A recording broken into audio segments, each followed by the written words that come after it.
हमारे कई मुसलमान भाई जो हैं वो मगरबी ममालिक में, मसलन यूरोप में, ऑस्ट्रेलिया में, अमेरिका वगैरह में, जहाँ पर आज़ादी रहे काफ़ी हद तक अलाउड है और जहाँ पर आप इस्लाम की तबलीग कर सकते हैं, वहाँ पर तबलीग करते हैं और अपने आप को एक तरह से बहादरी का चैम्पियन गर्दानते हैं, या लोगों के सामने अपने आप को बहादरी का चैम्पियन करके पेश करते हैं कि जी हमने तो कुफ्र के ऐवानों में इस्लाम का डंका बजा दी। अपना इंप्रेशन इस तरह का देने की कोशिश करते हैं जिस तरह वहाँ पर तो तबलीग अलाउड ही नहीं है और हमने जी ज़बरदस्ती जो है वो कुफ्र के ऐवानों की आंखों में आंखें डाल के वहाँ पे तबलीग की है और वहाँ पे लोगों को मुसलमान किया है। इस तरह के अपना वो इमेज जो है वो पोर्ट्रे करते हैं अपनी बहादरी का कि जी हमारे में शेर का जिगरा है और हम लंदन के स्पीकर्स कॉर्नर में खड़े होकर जो है वो हम तबलीग करते हैं।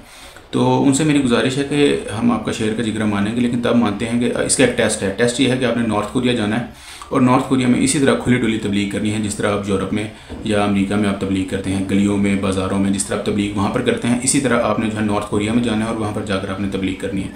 तो फिर हम माने कि भाई आप में कितना शेर का जिगरा है।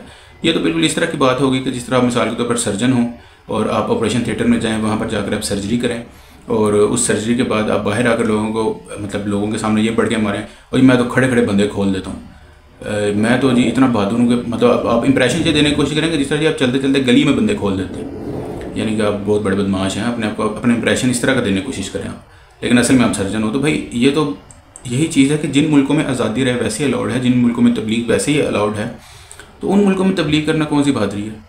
बहादरी तो तब होगी जब आप नॉर्थ कोरिया जाएंगे और वहाँ जाकर आप खुले आम इस तरह तबलीग करेंगे और वहाँ के नॉर्थ कोरियंस को आप मुसलमान करेंगे।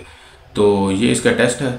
अगर आप ये करने में कामयाब हो जाते हैं तो फिर हम आपको बहादुर मान लेंगे और मान लेंगे कि आप में शेर का जिगरा है। तो बहरहाल गुजारिश ये है कि तो आप नॉर्थ कोरिया जाएँ और वहाँ पर जाकर तबलीग करें, और दूसरा ये कि जो चीज़ पहले ही अलाउड है उस चीज़ को अपनी बहादुरी के खाते में न डालें। मिसाल के तौर पर ये तो कोई बात नहीं है कि आप बाज़ार से जाकर सब्ज़ी खरीदें और आप आगे बढ़ के माना शुरू हो कि मैं जो बाज़ार से सब्ज़ी खरीद के लाएँ। ये क्या बात हुई भाई? जो चीज़ एक जगह पहले अलाउड है उस अलाउड चीज़ को दोबारा करना में उसमें क्या बहादुरी है? जिस जगह जो चीज़ अलाउड नहीं है वहाँ पर जाकर आप कुफ्र के ऐवानों की आंखों में आंखें डालें और फिर हमें पता चले कि आप बहुत बड़े बहादुर और आप में शेर का जिक्र। शुक्रिया।